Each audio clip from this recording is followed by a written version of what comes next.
Muy bien.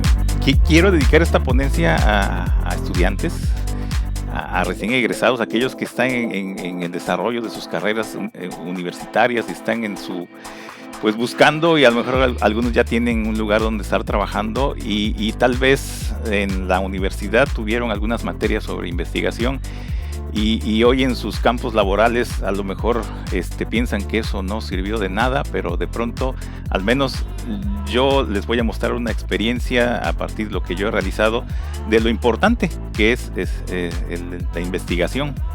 Siempre aprendemos, nuestro cerebro está programado para el aprendizaje, para lograr entendimientos. Y bueno, yo me dediqué el día de ayer a escuchar a 3 doctores impresionantes sus ponencias, y hace un momentito también al doctor Jacobo, impresionante. Todo lo que se logra, todo lo que se investiga, todo el conocimiento que se logra a través de la ciencia, y en este caso la psicología, en este caso la psicoterapia, pues también tiene lo suyo. Yo estoy en la ciudad de Veracruz, Puerto, y bueno, pues vamos a hablar sobre este asunto del entrenamiento cerebral. Antes que nada, yo me defino como neuroterapeuta. Eso soy yo. Desde antes de ingresar de la carrera yo estoy atendiendo pacientes, casi desde antes de ingresar a la carrera, pero ese ha sido mi labor fundamental, y a partir de ahí es donde se desarrollan todos los procesos que voy a plantearles más adelante en relación a lo que es el entrenamiento cerebral. Voy a mostrarles a ustedes pues mi experiencia en relación a esta gran labor que estamos haciendo muchos, y con la que estoy cooperando yo a nivel nacional y a nivel internacional con un grupo de personas que estamos haciendo entrenamiento cerebral por medio de algunos métodos que yo he elaborado, que yo realicé a lo largo de muchos años, y que hoy están haciendo presente en muchos lugares donde se hace terapia. Soy terapeuta, pero aquí Stephen Porges, el creador de la teoría polivagal, dice que el don del terapeuta consiste en la habilidad de organizar la información recibida de la ciencia. Sí, eso empecé a hacer yo. Organicé información que venía de los textos, de los artículos, de las conferencias, de los cursos a los que yo asistía, y recibía yo información, organizaba yo esa información, y dice Porges, y aplicarla terapéuticamente de una manera intuitiva, instintiva y beneficiosa. Eso es lo que de inicio comencé a hacer. Comencé a hacer la aplicación de terapia. Primero lo empecé en el ámbito de la psicoterapia, después hice un cambio hacia el ámbito de las neurociencias, que en este momento se los voy a explicar. Pues mi objeto de estudio es el cerebro, mi objeto de estudio es el desarrollo cerebral. Y voy a mostrarles a ustedes bueno, yo les voy a contestar 10 preguntas que voy a poner más en un momento, pero primero les pongo esto que he llamado cronología de los hechos, porque el psicólogo Gabriel Andrade pues surge desde 1991, cuando dijo: quiero estudiar psicología, entonces hacer su carrera universitaria. En 1995 yo egreso de la carrera. Inmediatamente yo me titulo y nace el profesional Gabriel Andrade como psicólogo, que ya tenía yo en la mente pues el estudio de la psicología clínica. Yo salgo como psicólogo general, inicio montando un consultorio donde atiendo pacientes de diversas situaciones, y en 1996 inicio mi primer posgrado, que tiene que ver con terapia sistémica y terapia de pareja, nada que ver con lo que estoy haciendo ahorita, porque mi línea era esa. Yo quería estudiar, prepararme como psicoterapeuta en el ámbito de la psicoterapia, y lo fui haciendo, pero en ese mismo año ingreso a trabajar ya estando casado con un hijo, que eso fue muy importante porque en las mañanas yo tenía mucho tiempo, y entonces yo empiezo a trabajar en una escuela primaria, que no era mi intención inicial. Yo dije, bueno, voy a estar ahí un tiempecito. Pero cuando yo empiezo a trabajar en la escuela primaria, además me dedico a observar a los niños. Yo en la universidad había huido totalmente de las materias que se relacionaban con los niños y demás, y las experiencias de práctica también pero bueno, la vida me exige, me pide que yo trabaje en una escuela primaria donde había alrededor de 900 alumnos, eran 4 grupos por grado, enorme, una escuela enorme. Y entonces empiezo a observar a estos niños, que algunos niños pues tenían conductas un poquito pues complejas, muy inquietos, algunos solamente les gustaba andar corriendo, brincando, saltando, algunos se sufrían cuando tenían que leer, sufrían cuando tenían que estar en matemáticas, muy inquietos, muy traviesos, y todos esos niños que yo observé, porque yo trabajé ahí en esa escuela 8 años, pues me cuestionaron, sobre todo el primer año, ¿qué pasa?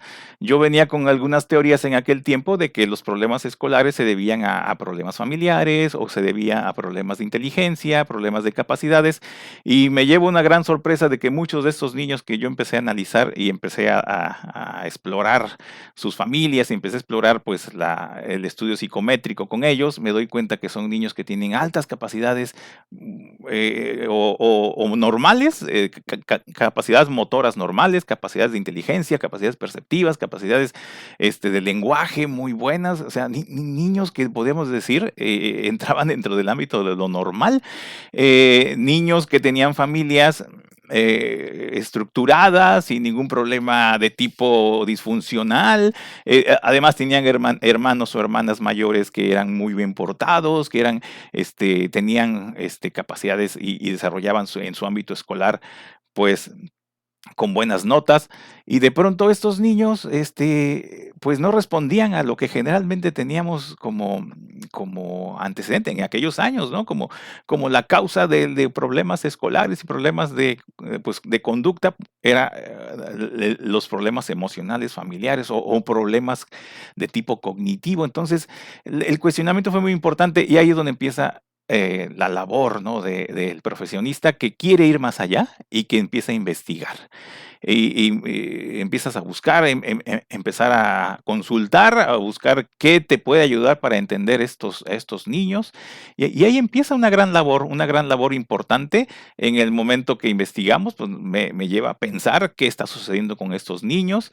Y entonces yo llego a un descubrimiento, un gran descubrimiento importante que es que es de tipo cerebral, que el cerebro, muy importante lograr esto, que el cerebro tiene una capacidad de control muy independiente a sus fenómenos emocionales, muy independiente a las capacidades cognitivas y sobre todo a la inteligencia. Una cosa era la inteligencia y otra cosa la capacidad de control. Entonces, en ese descubrir que había un problema de control, entonces, ¿dónde estaba el problema? ¿Dónde está el asunto con estos niños? Eso me lleva a mí a trabajar y a pensar y bajo estas investigaciones a decidir qué quiero, si seguirme dedicando al aspecto bueno, y pongo el corazón, el aspecto de la psicoterapia más emocional aquí, que generalmente muchos psicólogos nacen y quieren estudiar eso, ¿no? Y sobre todo gestal o cuestiones de tipo así muy emocional. Y está bien, yo tenía esa idea, ¿no? Pero de pronto tengo esta información, el cerebro como mi campo de estudio, y entonces tomo la decisión. El psicólogo Gabriel, que está en esa disyuntiva, de pronto dice cerebro, vamos a irnos por el cerebro y entonces hacer a un ladito otro tipo de información, otro tipo de capacitaciones, otro tipo de otro camino que podría ser muy bonito y muy certero, que sería el de la psicoterapia, y centrarme más a un ámbito de las neurociencias, y eso me lleva a investigar más, pero ya de una manera un poquito más exclusiva, dedicarme a buscar autores que me digan qué del desarrollo cerebral, por qué de esta situación de los niños que tienen problema con su capacidad de control, y entonces encuentro pues los dos temas centrales de lo que yo he desarrollado. El primer tema es el de inmadurez cerebral, El segundo tema es el de entrenamiento cerebral. Descubro que hay una tendencia que en nuestros tiempos se llamaba, y eso confundía mucho, se llamaba lesión cerebral mínima o disfunción cerebral mínima, y desde el modelo neurobiológico lo entendían de ese modo y lo manejaban, y al niño le daban medicamentos, y etcétera. Pero pues yo no soy médico, yo no, además, no, en aquel tiempo conocer el modelo neurobiológico pues era muy común porque era lo que nos imponían a los psicólogos prácticamente, pero cuando yo empiezo a meterme en el ámbito de la neuropsicología, en un modelo diferente, y empiezo a descubrir que inmadurez cerebral tiene que ver con otros conceptos y no únicamente con la parte que sobresale en el modelo neurobiológico, que son los neurotransmisores o que es este, la dopamina, la serotonina, etcétera. Y entonces empiezo a entender que inmadurez cerebral se refiere a un funcionamiento del cerebro que está por debajo de lo esperado, que es ocasionado generalmente por la encefalopatía hipóxica isquémica y que lo que se ha llamado la hipoxia, que es cuando es un fenómeno perinatal que al momento que estamos naciendo puede presentarse. A la par, bueno, si entiendo lo que es inmadurez cerebral, ¿cómo revertir la inmadurez cerebral? Si estamos hablando de niños que tienen una situación problemática de nacimiento y que se refleja esta situación generalmente a partir de los 4, 5, 6 años y que a veces se convierte en un trastorno por déficit de atención o a veces se convierte en un trastorno de aprendizaje o en otro tipo de trastornos, ¿no? ¿Qué hacer?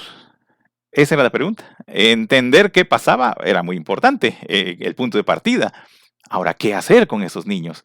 En ese momento llega a mis manos un material de España muy bonito del autor Carlos Justes, de unos ejercicios para los niños, ¿no? Y este material dividía varios tomos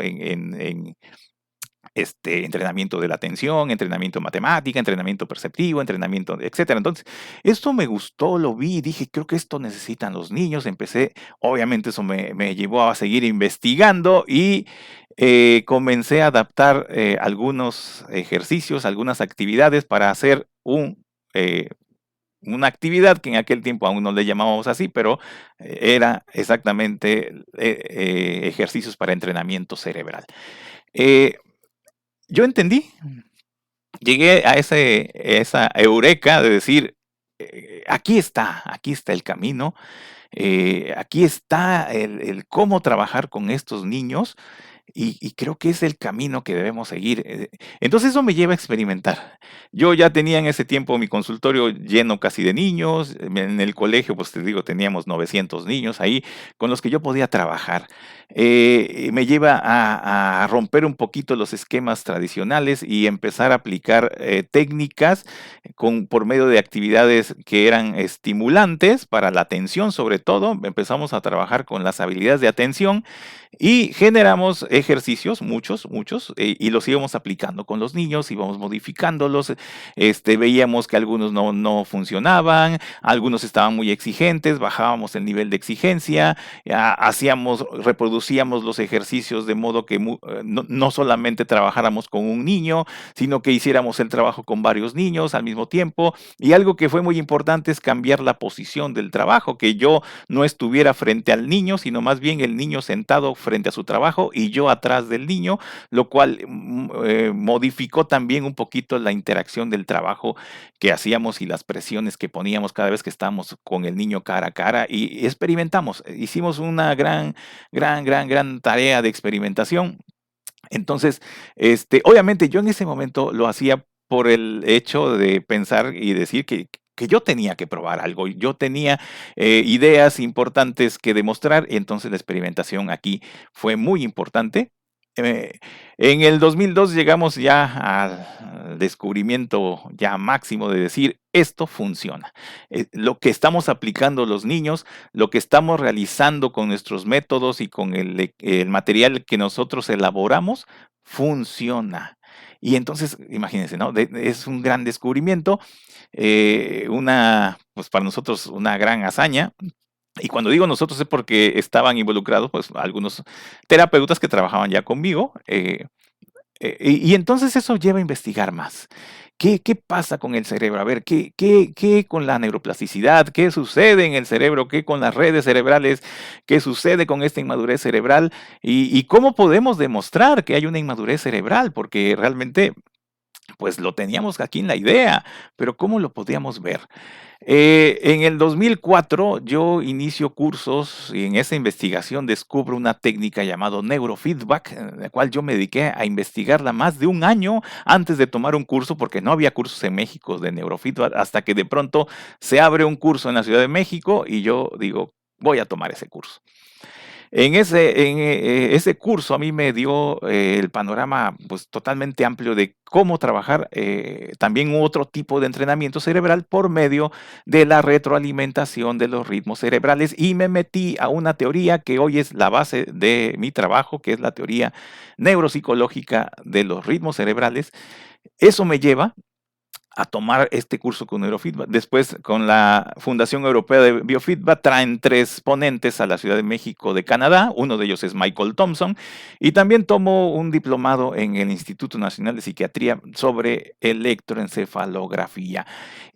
Eso me mete a un campo muy, pero muy específico que pocos psicólogos han entrado y que se trata exactamente de una experiencia eh, de una de la activación eléctrica cerebral, donde yo pude descubrir, bueno, no solamente yo, los teóricos que nos enseñaron, pero yo pude descubrir de manera directa, conectando electrodos en un niño, cómo se podía observar la inmadurez cerebral a partir de este enfoque.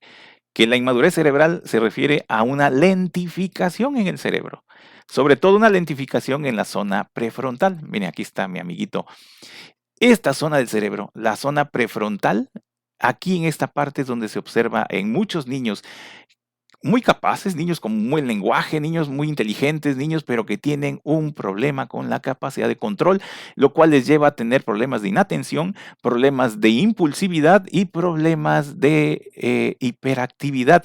Generalmente la gente entendía y creía que un niño hiperactivo tenía el cerebro todo activado y no, se descubre y muchos teóricos lo muestran que la hiperactividad tiene que ver con una lentificación en la zona prefrontal del cerebro. Entonces, esto me lleva, y sobre todo Michael Thompson nos capacita para poder colocar electrodos, para poder poner esto que son los electrodos por medio de un equipo, este equipo que yo tengo, que es el Procon 2, un diferenciador, con sus cables para la conexión, y conectamos a los niños, les ponemos electrodos, obviamente bajo el sistema 10-20 de colocación de electrodos, que es el que se usa comúnmente para la medición eléctrica cerebral, y comenzamos a hacer mediciones eléctricas cerebrales y hacer lo que se llaman espectros de frecuencia de la actividad eléctrica cerebral.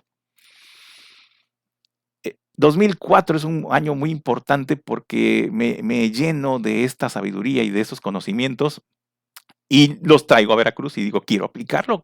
Compro el equipo, este que mostré ya es mi tercer equipo que tengo y entonces me pongo a trabajar sobre esta parte donde ya podía yo evaluar y descubrir y veía cómo muchos niños empezaban, al hacer las mediciones eléctricas en las zonas frontales, descubríamos que tenían lentificación de tipo teta, de tipo alfa, de tipo también delta, pero más teta y alfa.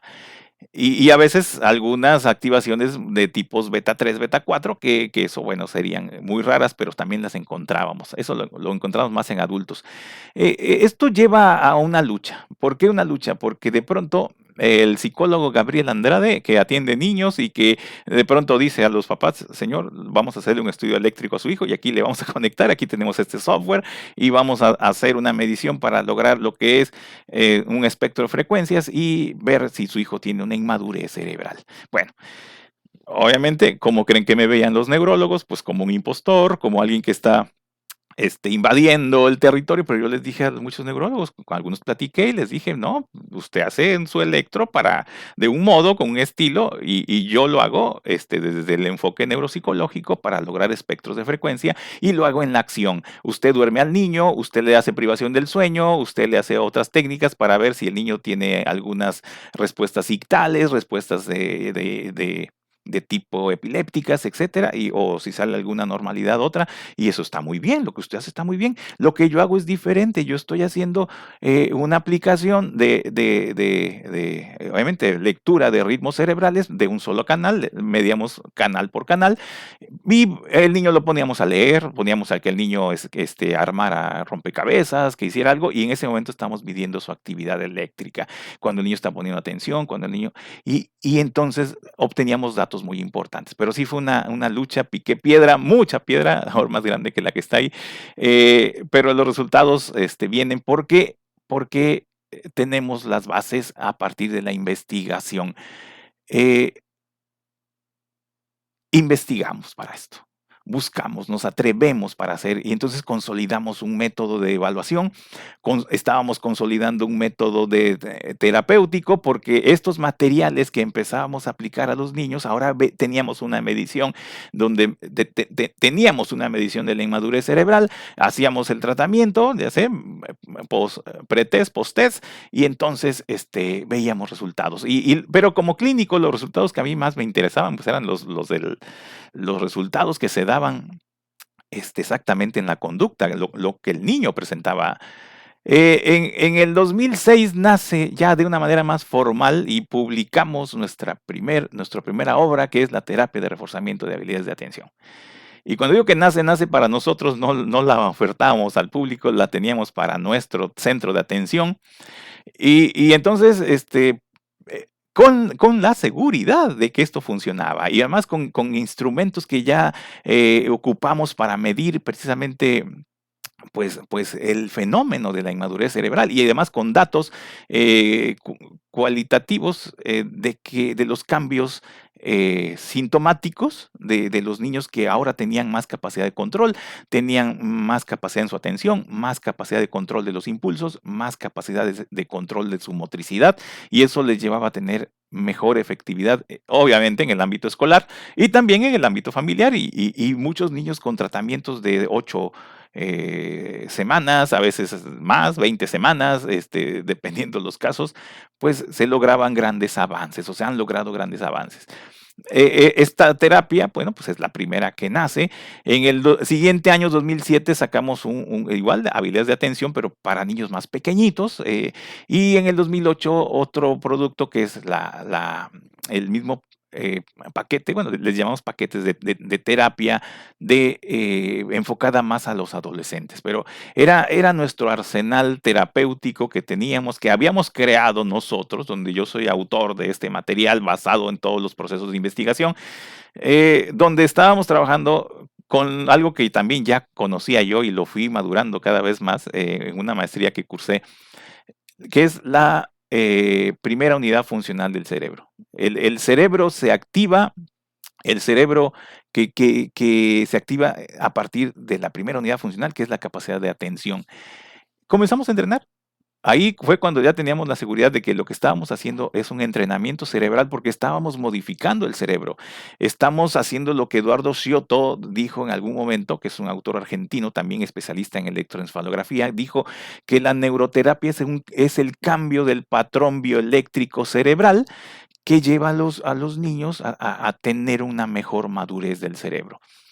En ese tiempo aún no salía el DSM-5. El DSM-5 también, cuando toca el tema del trastorno por déficit de atención, ya menciona en un apartadito que muchos de estos niños o que los niños con TDAH tienen problemas o tienen como manifestación una lentificación cerebral, es decir, ritmos cerebrales lentos. Y entonces el DSM-5, que en 2014 sale y parece que se aleja un poquito o le da posibilidad a otra postura, no únicamente a la neurobiológica, sino a una postura de tipo neuropsicológica. Y eso es muy importante. Bueno, aquí está la gente, porque ya atendíamos muchísimos niños en esos años. Ahorita no atendemos casi niños, con la pandemia, pero en ese tiempo atendíamos muchísimos niños y los papás comunicaban que nosotros estábamos haciendo una terapia. Casi no hicimos publicidad nosotros de eso, y eso llevó a que nosotros tuviéramos la posibilidad de tener ventas. De pronto una psicóloga conocida llega y me dice: Gabriel, por ahí nos han dicho que tienes un material, quiero conocerlo, quiero ver, de seguro lo trajiste de España, déjame verlo. Y cuando se le muestro, digo: no, pues yo no traje nada de España, es esto lo que yo he realizado. Y mira, pues es un material. Es más, actualmente mi material se vende en España. Entonces, la gente cree que es al revés, pero eh, eh, ella lo vio. Había unos niños que estaban trabajando, lo descubrió, y entonces dijo: esto lo quiero yo, lo quiero. Y fue la primera vez que hicimos las ventas. Nos atrevimos a dar ese paso porque yo era un terapeuta, y de pronto pasar de ser terapeuta a alguien que hace negocios de venta, negocios, entonces se convierte en algo complicado. Eso nos lleva a compartir el material, compartir todo esto que es, pues, importante. En el 2009 nos metemos a las redes sociales, eso fue maravilloso. Y me acuerdo cuando abrí mi primer página de Facebook, pues sí, meterme a algo que no conocía, que yo pensé que solamente era para divertirse y demás. Eso nos amplió el panorama. Empezamos a ofrecer nuestros paquetes a nivel nacional, y entonces llega pues la oportunidad de hacer ventas.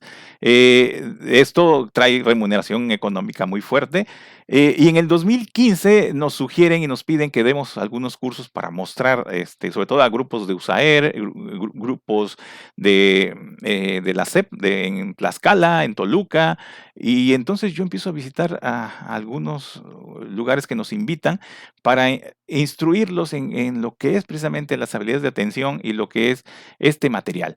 Bueno, eso hace que visualicemos más allá, qué es lo que estamos, qué es lo que queremos, ¿no? Y entonces seguimos con la producción. 2017 ya generamos otra obra, que es la terapia de reforzamiento de funciones ejecutivas. Todo esto bajo investigación, bajo pruebas.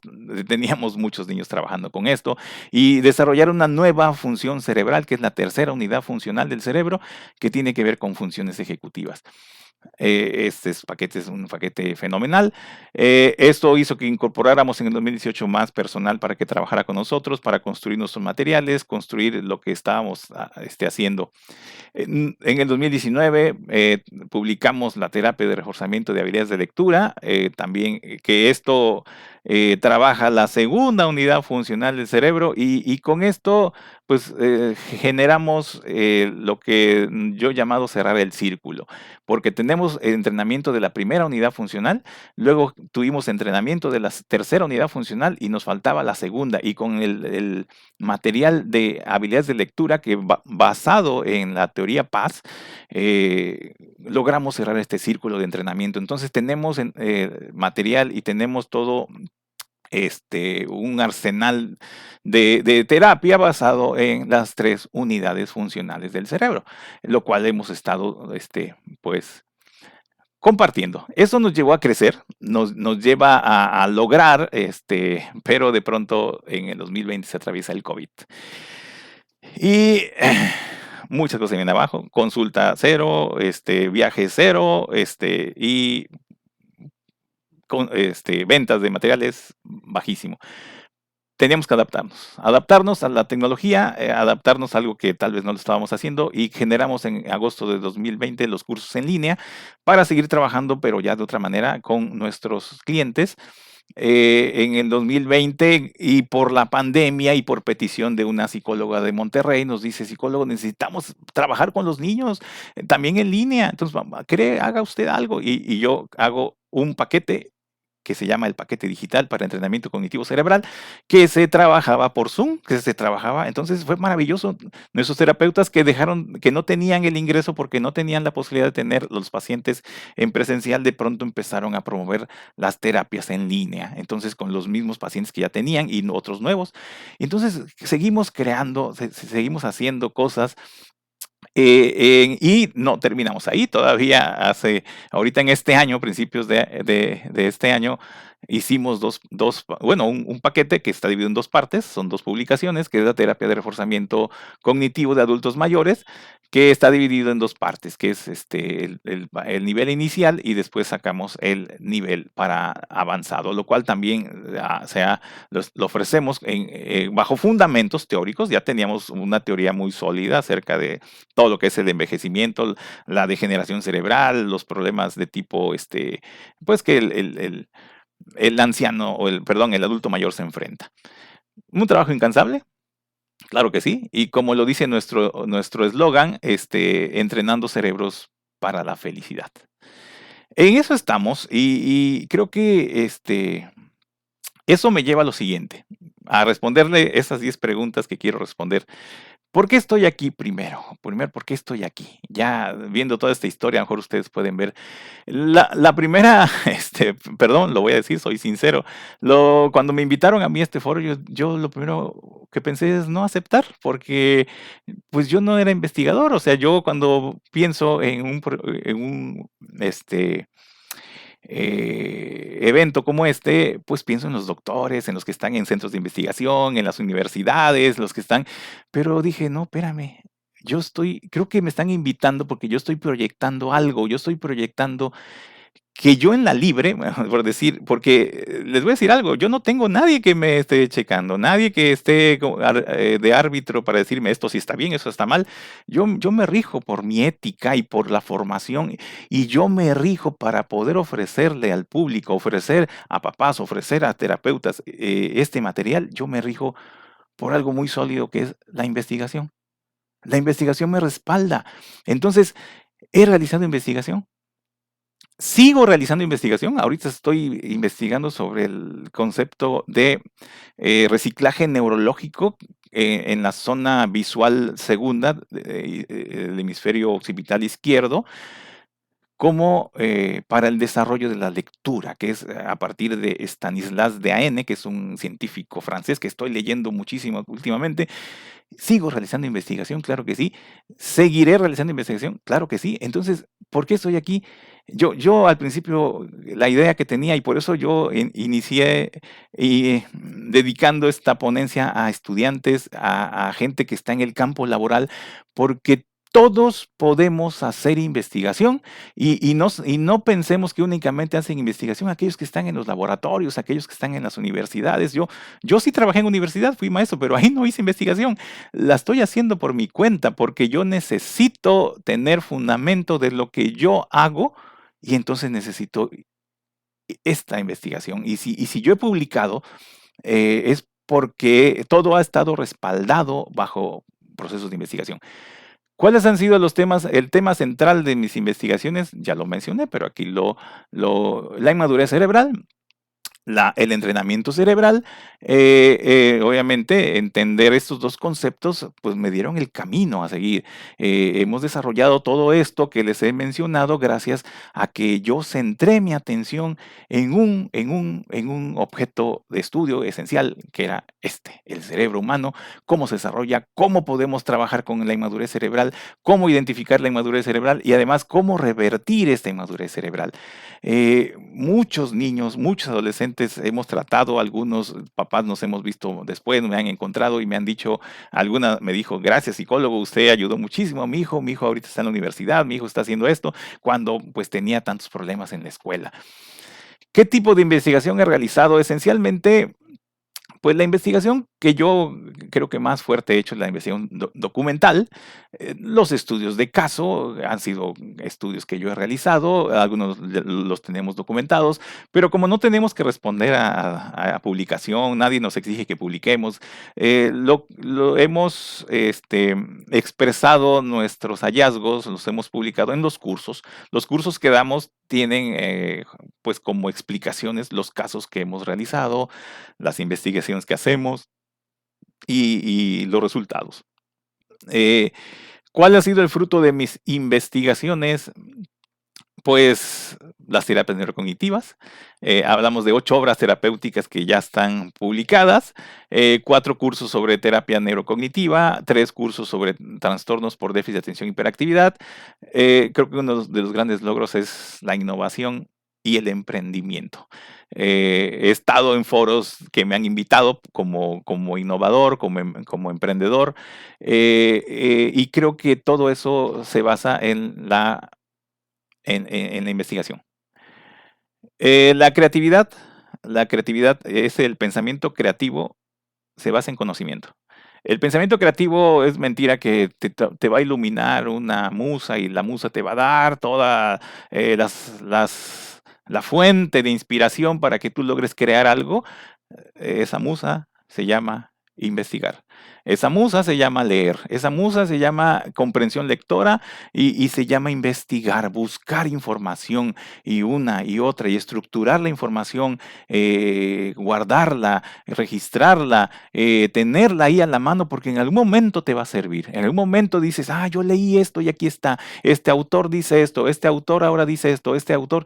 Y entonces creamos algo a partir de enriquecernos con conocimiento. Entonces, es lo que hace que nosotros logremos la innovación y el emprendimiento. No, si alguien les vende la idea de que la creatividad simplemente es agarrar el vuelo y ahí a ver qué haces, no es así. También que logré presencia clínica de prestigio, porque de pronto, pues yo soy un terapeuta aquí en mi ciudad y no nada más en mi ciudad, a nivel nacional.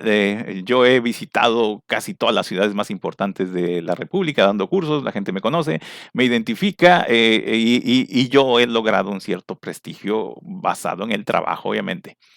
Las teorías que más me han sustentado, que han sustentado mi investigación, quiero presentarlas porque quiero darle el crédito a esos autores, grandes autores, Alexander Luria sobre todo, con la teoría de las unidades funcionales del cerebro, la teoría de la conectividad dinámica de redes, que la maneja el Conan Wolver y otros autores, pero esa teoría fue impactante para lo que estoy haciendo, porque eso de la neuroterapia como una fuente de activación de la red ejecutiva central, eso fue genial y eso es lo que estábamos logrando, ¿no?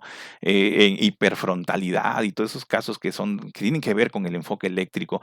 La teoría de ritmos cerebrales con Michael Thompson, canadiense, neurofisiólogo que vino a la Ciudad de México en el 2008 y nos dio una semana entera, maravilloso curso. Él nos capacita, Michael Thompson nos capacita para hacer a mí y a otras personas las mediciones eléctricas cerebrales, para que decir, ustedes pueden hacer mediciones y aquí está la capacitación y pues obviamente tienes una capacitación de un gran maestro. Tremendo, ¿no? Teoría de ritmos cerebrales, esa ha sido fundamental. Últimamente, una teoría que también ha sido importantísima, la teoría PAS de inteligencia del doctor J.P. Das. Y otros más por ahí, pero esas 4 son las más importantes. ¿En qué tema han sido mis principales estudios de caso? 2, básicamente, estamos hablando del trastorno por déficit de atención y hiperactividad, en ese me he centrado bastante. Después trabajamos el trastorno específico del aprendizaje en sus 2 modalidades, que es dislexia y discalculia. Ahí he centrado muchos estudios de caso, hemos desarrollado, pues, aplicación de las técnicas, hemos hecho mediciones a lo largo de muchos casos que hemos. ¿Cuáles son los instrumentos de evaluación de las investigaciones de casos? Principalmente la evaluación clínica. Yo estoy formado como psicólogo clínico y por lo tanto la entrevista a mí me sirve mucho ver la sintomatología a nivel clínico. También sirve la medición psicométrica. Y algo que nos ha servido mucho son la medición de los espectros de frecuencia. Medir la actividad eléctrica cerebral, descubrir si hay la presencia o no de inmadurez cerebral desde percepción del enfoque neuropsicológico de ritmos cerebrales. Entonces, esas han sido las mediciones. Actualmente estamos haciendo con un equipo que es que son las bandas de respiración. Vamos a hacer, y bueno, estamos haciendo, pero la pandemia nos estorbó un poquito para eso, la medición de frecuencia respiratoria y asociarla también a procesos de aprendizaje. Y con este aparatito, la medición de la variabilidad de la frecuencia cardíaca, que esto es algo que nos vamos a meter al estudio un poquito más de la activación cerebral. Sí, sí, pero cómo interviene también el corazón y su frecuencia cardíaca, sobre todo este fenómeno llamado variabilidad de la frecuencia cardíaca, para tener mejor desarrollo cognitivo. Entonces, estamos metidos en esto. ¿Cómo he entendido el entrenamiento cerebral? Pues esto me ha llevado a entender varias cosas, sobre todo, como lo dije hace un momento, que entrenar el cerebro es modificar patrones bioeléctricos cerebrales. En alguna ocasión alguien comentó, me dijo, ay, qué padre que ustedes estudiaron para poder jugar con los niños. Ustedes, ay, pues qué bonito, ¿no? Que se pasen ahí jugando. Espérame, no estamos jugando. No estamos jugando con los niños, estamos haciendo un trabajo serio, profesional, fundamentado, y todo lo que estamos haciendo, que podría parecer un juego, es un trabajo que el niño está haciendo y un trabajo que va a generar muchos efectos. Y uno de ellos es la modificación de patrones bioeléctricos, cambiar el niño que tiene un patrón tipo alfa y de pronto no puede pasar a los beta 1, beta 2, que son los ritmos cerebrales de control, y de pronto vemos a lo largo de las terapias cómo el niño empieza a lograr capacidad de control y se observa sobre todo pues eléctricamente. La, entendemos el entrenamiento cerebral como una estimulación de una red cerebral fundamental, que es una red que conecta las partes parietales con la frontalidad, la frontal, la red frontoparietal, que es cuando se activa en red ejecutiva central, se activa con hiperfrontalidad, y con eso logramos una activación, y además es la fuente de la generación de lo que se llama el foco atencional. El foco atencional necesita la red ejecutiva central, y dice Stanislas Dehaene que cuando el foco atencional tiene un elemento de aprendizaje, todas las zonas de atrás, porque hay una conexión fuerte, todas las zonas de atrás del cerebro que tienen que ver con la información que tenemos en la parte frontal, todas están activadas, están en una ebullición que hace que el cerebro aprenda, que haya un aprendizaje. Entonces se necesita, y los niños que tienen lentificación cerebral, que tienen inmadurez cerebral, no logran la red ejecutiva central. Entonces, ese es un camino muy importante, es lo que hemos descubierto y los teóricos nos han ayudado a descubrir. Lo que sí descubrimos, que el entrenamiento cerebral depende de una estimulación constante y progresiva. No se trata de un jueguito, 2 actividades, no, sí, de muchas, muchas, muchas.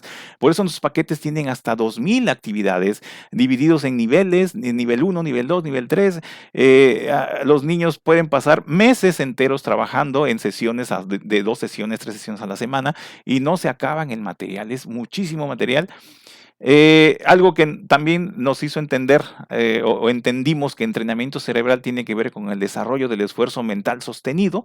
Esta red ejecutiva central lo que logra es eso, el niño que cuando empieza a esforzarse, empieza a tener esa capacidad de esfuerzo, está logrando conectar zonas cerebrales y se está capacitando para el aprendizaje nuevo, para el aprendizaje que es complicado, y entonces ya no le dice no. Entonces se enfrenta al aprendizaje, se enfrenta a las situaciones complicadas y resuelve, y puede funcionar de una manera más eficiente. Decía una una neuropsicóloga, doctora en Querétaro, decía ella, psicólogo, con esto estamos rescatando cerebros, vamos a rescatar cerebros, porque muchos niños que están metidos en el juego, metidos en los dispositivos, que no está mal, ¿no? Pero a veces sí abusan. Esos niños tienen un cerebro lentificado, eso está demostrado, el cerebro se va lentificando en una red que se llama red por defecto o red de trabajo negativo. Entonces, estos niños, cuando llegan a la escuela, cuando entran al salón de clases, y ahorita después de la pandemia va a ser peor, pues son niños que tienen un problema ahí con la concentración, bueno, Entendemos el entrenamiento cerebral como entrenamiento de las tres unidades funcionales, que es la primera, que es la atención, la segunda, que es la codificación o la memoria, y la tercera unidad funcional, que son las funciones ejecutivas. Y una necesidad, entendemos que el entrenamiento cerebral es una necesidad para la salud cognitiva de todos, ¿eh? De todos, a la edad que tengamos, entrenar el cerebro es una necesidad. Y ya, por último, las últimas. ¿Qué estoy desarrollando últimamente? Yo, a partir de todo esto, estamos desarrollando una teoría sobre el entrenamiento cerebral basado precisamente en el esfuerzo mental sostenido. Estamos desarrollando una teoría sobre el desarrollo cognitivo de 4 cerebros, que son el cerebro corticalizado, el cerebro escolarizado, cerebro obligado, que tiene que ver con funciones ejecutivas, y el cerebro autorregulado. Estamos desarrollando una teoría sobre las 13 funciones cerebrales para el aprendizaje, apoyándonos en las 3 unidades funcionales de Alexander Luria. Estamos desarrollando nada que ver pero con el tema, pero también una teoría sobre el desarrollo de habilidades sociales y una teoría sobre la autoestima. Eso es lo que estamos haciendo. Y la última pregunta, ¿por qué hago investigación?